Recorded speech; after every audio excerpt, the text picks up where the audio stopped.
ओम श्री सद्गुरु परमात्मने नमः।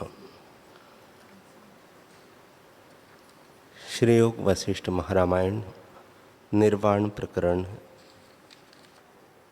सर्ग 6। श्री राम जी बोले, हे मुनीश्वर, ज्ञान के निमित्त आप उपदेश करें। श्री वशिष्ठ जी बोले, हे रामचंद्र जी, अपना वास्तव स्वरूप जो ब्रह्म है, उसके प्रमाद से ही जीव मोह और कृपणता को प्राप्त होते हैं।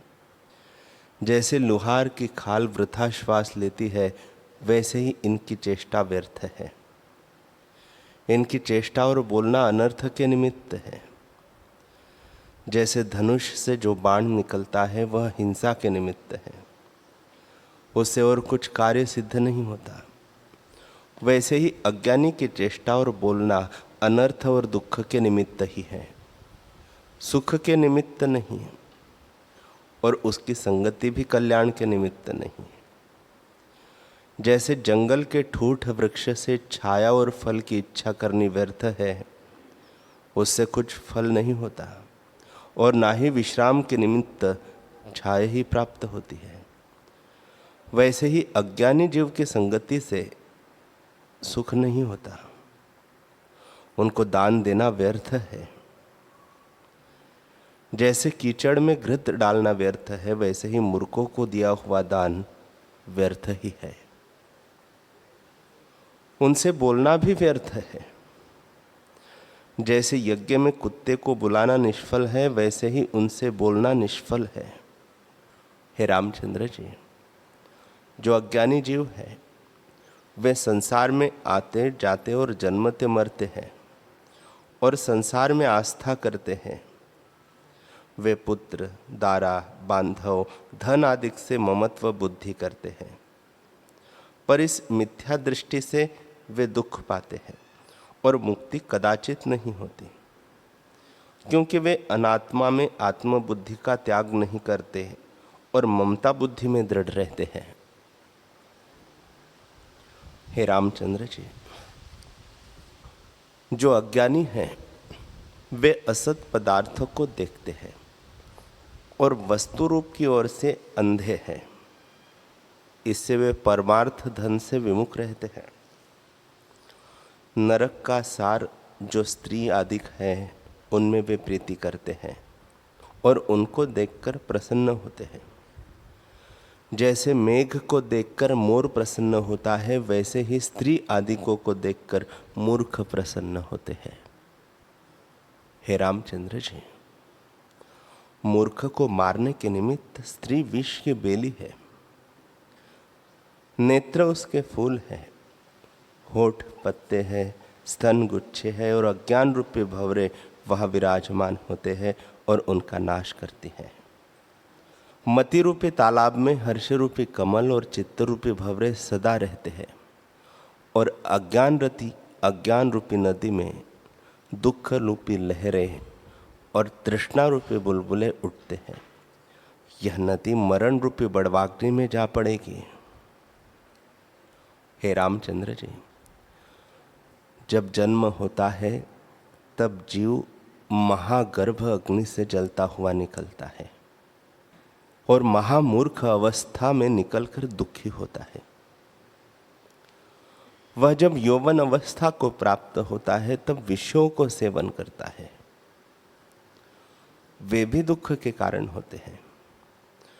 फिर वृद्धावस्था को प्राप्त होता है, तब शरीर अशक्त होता है और हृदय को तृष्णा जलाती है। इस प्रकार जन्म मरण अवस्था में जीव भटकते हैं। हे रामचंद्र जी, संसार रूपी कूप में मोह रूपी घटों की माला है और तृष्णा और वासना रूपी रस्सी से बंधे हुए जीव भ्रमते हैं। ज्ञानवान को संसार कोई दुख नहीं देता, गोपत के नहीं तुच्छ हो जाता है, पर अज्ञानी को समुद्र की तरह उससे उबरना कठिन हो जाता है। वह अपने भीतर ही भ्रम देखता है और निकल नहीं सकता। थोड़ा भी उसको बहुत हो जाता है। जैसे पक्षी को पिंजड़े में और कोल्हू के बैल को घर ही में मार्ग दुस्तर हो जाता है, वैसे ही अज्ञानी को तुच्छ संसार बड़ा दुस्तर भासता है।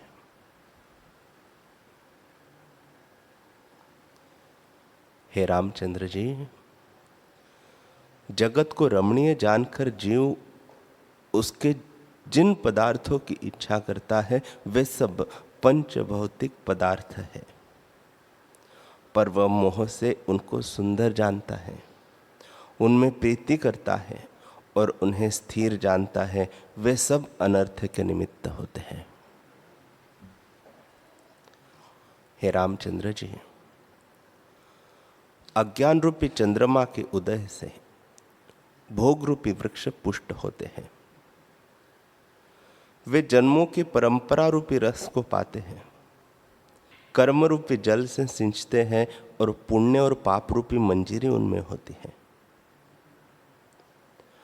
अज्ञान रूपी चंद्रमा का अमृत वासना है और आशा रूपी चकोर उसको देखकर प्रसन्न होता है। आशा रूपी कमलिनी पर अज्ञान रूपी भंवरा बैठकर प्रसन्न होता है। इसलिए सब जगत अज्ञान के कारण रमणीय भासता है। हे रामचंद्र जी, जिस ज्ञान से यह जगत स्थित है उसका प्रवाह सुनो। जब अज्ञान रूपी चंद्रमा पूर्ण होकर स्थित होता है तब कामना रूपी क्षीर समुद्र उमड़ता है और उसमें अनेक तरंगे उठती हैं। उसके रस से तृष्णा रूपी मंजीरी पुष्ट होती है और काम, क्रोध, लोभ और मोह रूपी चकोर उसको देखकर प्रसन्न होते हैं। देह अभिमान रूपी रात्रि के निवृत्त होने पर विवेक रूपी सूर्य का उदय होता है। तब अज्ञान रूपी चंद्रमा का प्रकाश निवृत्त हो जाता है। हे रामचंद्र जी, अज्ञान से जीव भ्रमते हैं और उनकी चेष्टा उल्टी हो जाती है। जो तुच्छ और नीच दुखरूप पदार्थ है उनको देखकर वे उनको सुखदायक और रमणीय जानते हैं और स्त्री को देखकर प्रसन्न होते हैं। कवीश्वर कहते हैं कि उसके कपोल कमल से नेत्र, भंवरे से होठ, हंसते हुए और भुजा बेले की नाई है। कंचन के कलश से स्तन है, उदर और वक्षस्थल बहुत सुंदर है। जंघाए केले के खंभे सी है। कवि जिस स्त्री की स्तुति करते हैं वह रक्त मांस की पुतली है। कपोल भी रक्त मांस है, होठ भी रक्त मांस है, भुजा विष के वृक्ष की शाखा सी है, स्तन भी रक्त मांस है और संपूर्ण शरीर भी रक्त मांस अस्थि से पूर्ण एक मूर्ति है। उसको जो रमणीय जानते हैं वे मूर्ख मोह से मोहित हुए हैं और अपने नाश की इच्छा करते हैं। जैसे सर्पिणी से कोई हित करेगा वह नष्ट होगा, वैसे ही स्त्री से प्रेम करने से नाश होगा। जैसे कदली वन का महाबली हाथी काम से नीच गति पाता और संकट में पड़ता है और अंकुश सहकर अपमान को प्राप्त होता है, वह एक स्त्री की चाह से ही ऐसी गति को प्राप्त होता है। वैसे ही यह जीव स्त्री की इच्छा करके अनेक दुख पाता है। जैसे दीपक को रमणीय जानकर पतंगा उस पर गिरता है और नष्ट होता है, वैसे ही यह जीव स्त्री की इच्छा करता है और उसके संग से नाश को प्राप्त होता है। लक्ष्मी का आश्रय करके जो सुख की इच्छा करता है वह भी सुखी न होगा। जैसे पहाड़ दूर से देखने पर सुंदर लगता है, वैसे ही यह भी देखने में सुंदर लगती है, पर स्त्री का आश्रय करके जो सुख की इच्छा करे तो सुख न मिलेगा, अंत में दुख ही प्राप्त होगा। लक्ष्मी का भी यही हाल है। जब लक्ष्मी प्राप्त होती है तब मनुष्य अनर्थ और पाप करने लगता है और दुख का पात्र होता है, और जब वह जाती है तब दुख दे जाती है और वह उससे जलता रहता है। हे रामचंद्र जी, जगत में सुख की इच्छा करना व्यर्थ है। जीव जब पहले जन्म लेता है तब भी दुख सहता है, फिर जन्म लेकर जब मूर्ख और नीच बाल अवस्था को प्राप्त होता है तब कुछ विचार नहीं होता, उसमें दुख पाता है, और कुछ शक्ति नहीं होती उससे भी दुख पाता है। जब यौवन अवस्था रूपी रात्रि आती है तब उसमें काम, क्रोध, लोभ और मोह रूपी निशाचर विचरते हैं और तृष्णा रूपी पिशाचिनी घेरती हैं, क्योंकि उस अवस्था में विवेक रूपी चंद्रमा नहीं उदय होता। इससे अंधकार में वे सब क्रीड़ा करते हैं। हे रामचंद्र जी, यौवन अवस्था रूपी वर्षा काल में बुद्धि आदि नदियां मलिन भाव को प्राप्त होती हैं। काम रूपी मेघ गरजता है और तृष्णा रूपी मोरनी उसको देखकर प्रसन्न होकर नृत्य करती है। फिर यौवन अवस्था रूपी चूहे को बुढ़ापा रूपी बिल्ली खा लेती है और शरीर महाजर्जरीभूत हो जाता है। फिर मृत्यु रूपी सिंह जरा रूपी हरिण को भक्षण कर लेता है। इस प्रकार मनुष्य उपजता और मरता है और आशा रूपी रस्सी से बंधा हुआ घड़ी के लटकन की तरह भटकता है, शांति कदापि नहीं पाता। हे रामचंद्र जी,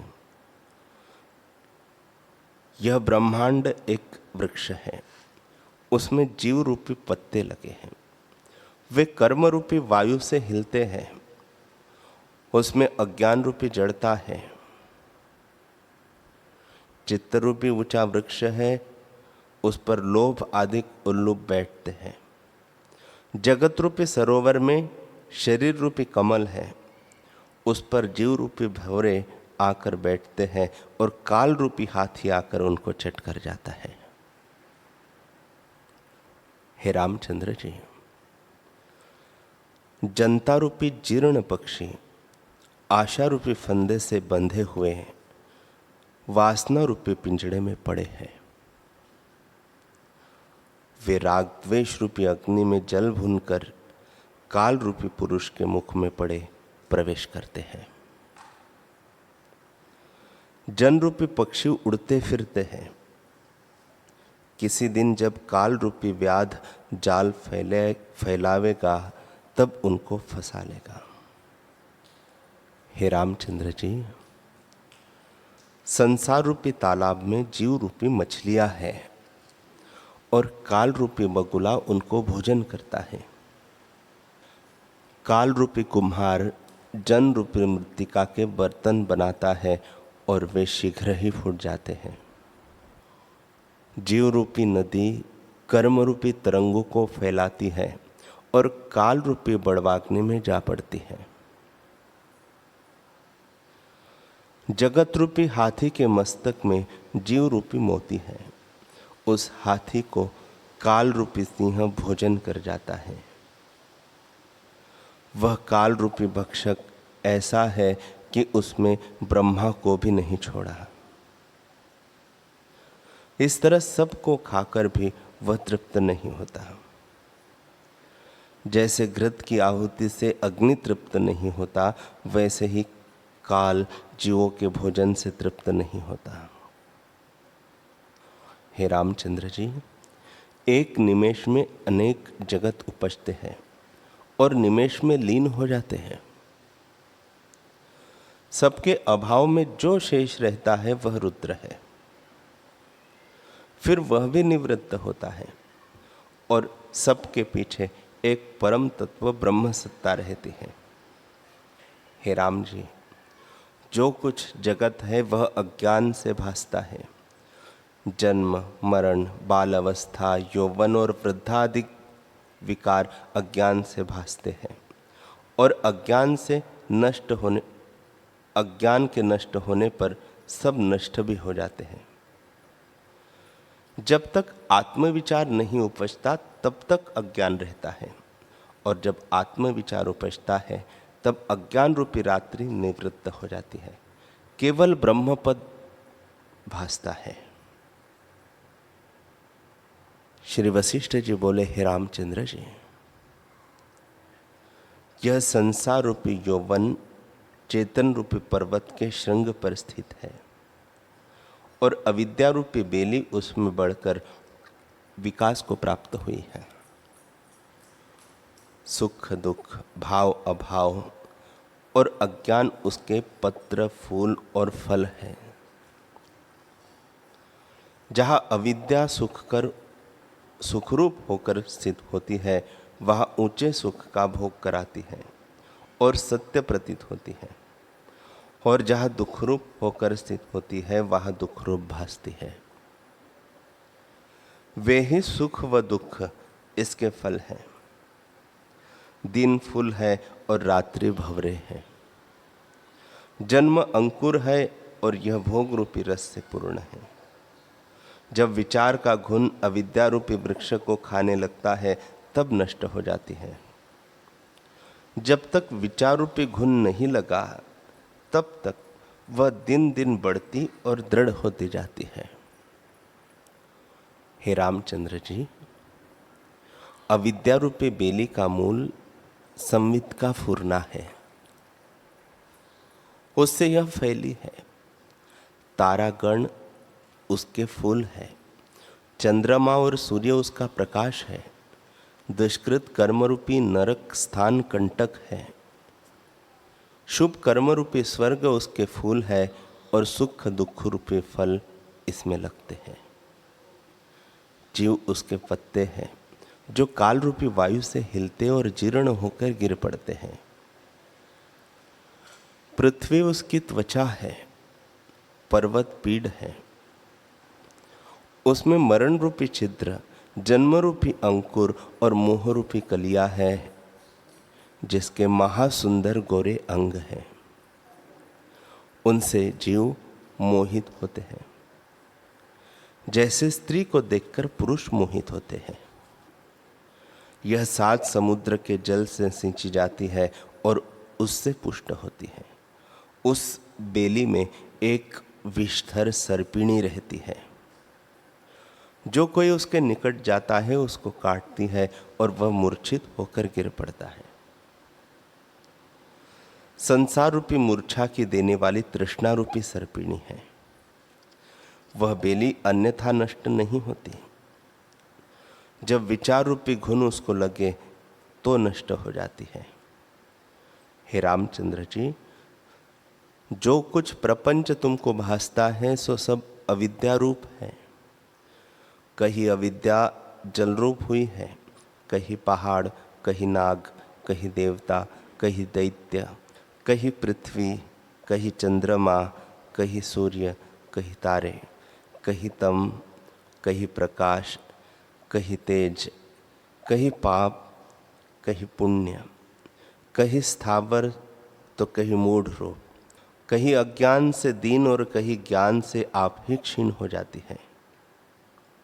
कहीं तप दान आदि से क्षीण होती है, कहीं पाप आदि से बढ़ती है, कहीं सूर्य रूप होकर प्रकाश करती है तो कहीं स्थान रूप होती है, कहीं नरक में लीन है, कहीं स्वर्ग निवासी है, कहीं देवता होती है, कहीं कृमि होती है, कहीं विष्णु रूप होकर स्थित हुई है, कहीं ब्रह्मा होकर स्थित हुई है, कहीं रुद्र है, कहीं अग्नि रूप है, कहीं पृथ्वी रूप हुई है और कहीं आकाश व कहीं भूत भविष्य और वर्तमान हुई है।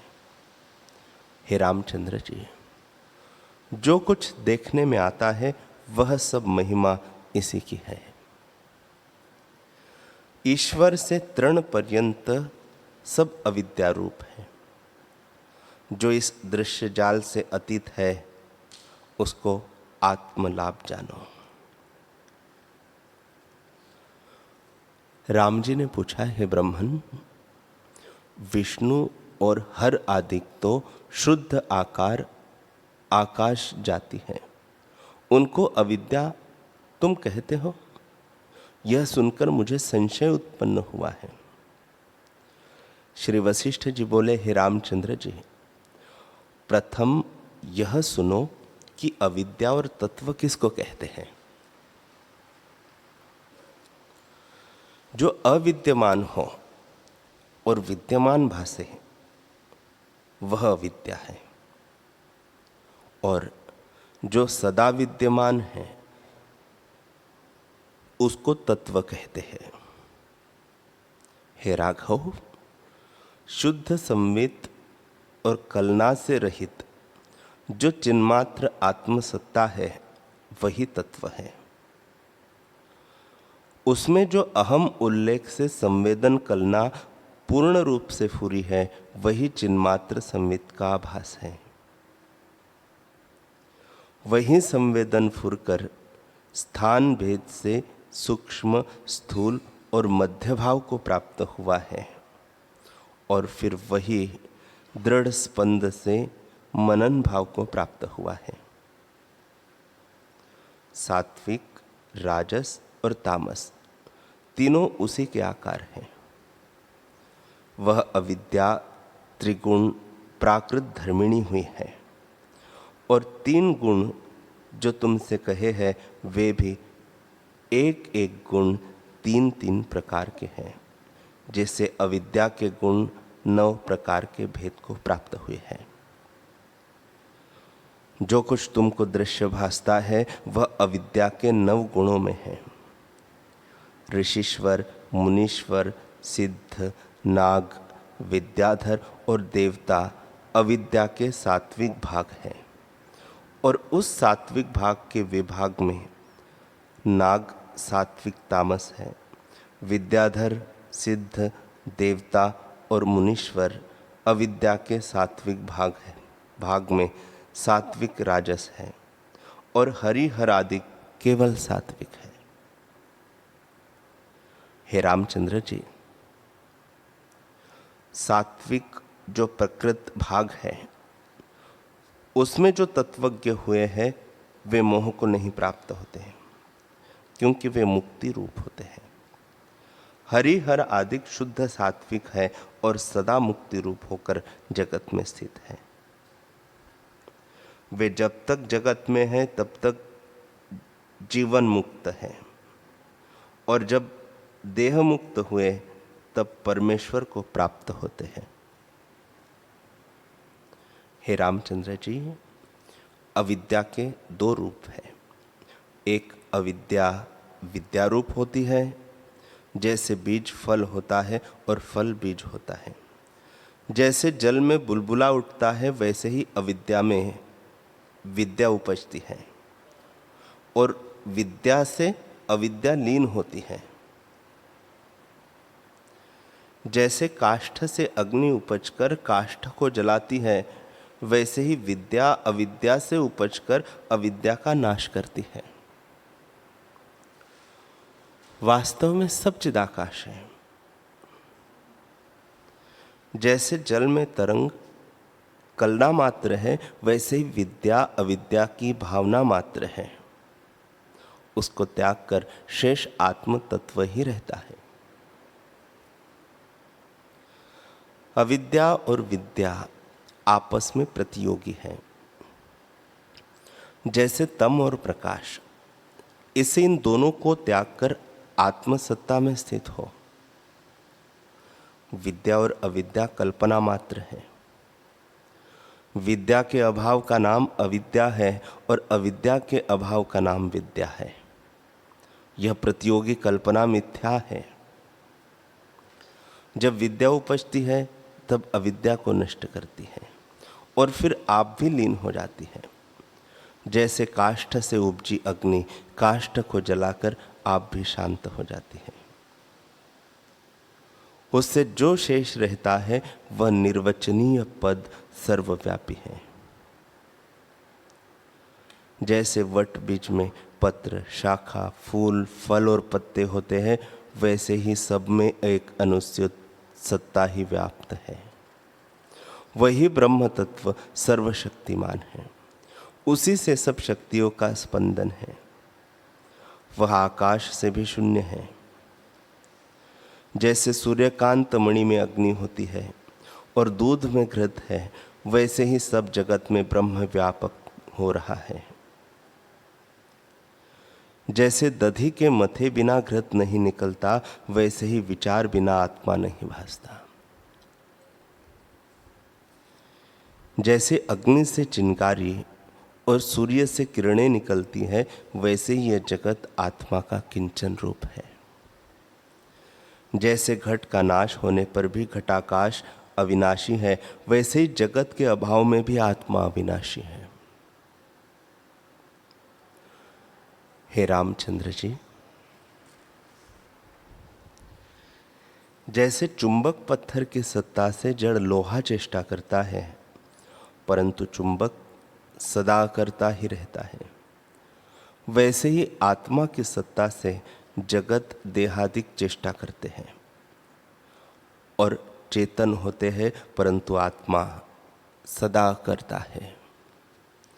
इस जगत का बीज चैतन्य आत्मसत्ता है और उसमें संविद, संवेदन आदि शब्द भी कल्पना मात्र ही है।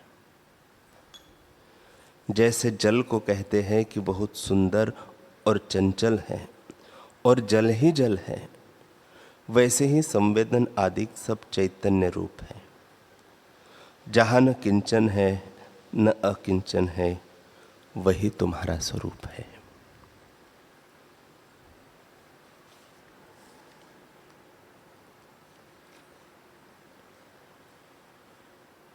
हरि ओम।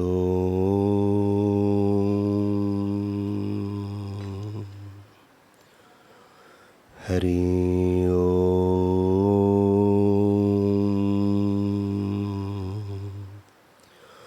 ओम सहनावतु सहनौ भुनक्तु सह वीर्यं करवावहै तेजस्विनावधीतमस्तु मा विद्विषावहै। ओम शांति शांति शांति। श्री सद्गुरुदेव भगवान की जय।